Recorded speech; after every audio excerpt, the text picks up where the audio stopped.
ko amayo gandal go horata moƴƴo mawno mum weeɓata gandal e yankinare ko Allah rokkuma seydi ba ha bada min kalat moƴƴere ma golle ma e leñol ngol majjata ko humam binnagal kaɓotoɗa bindere nde kala ballata ko agiɗo Allah mo toñata ceerno so haali jeddi godata sabu ko Allah en tawa ko yimɓe fof ne kawra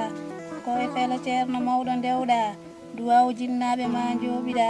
ko jewte guuɗe ne jewtata defte paayo dinɗe ɗe bindata almudo ma on kam wemata ko mooso yumɗugu yuɓɓugu gandiriɗa golle ma e neware ma mi hersirta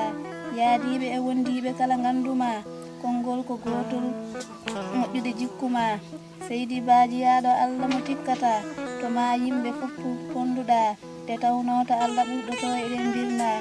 ko e konngudi ma min paami majjere ko nyaw naftata nafata ko yiilo yaade gandal ko tardata andini min jangowo happata heppata mo happi haɓɓata ɗum koye konngudi ceernam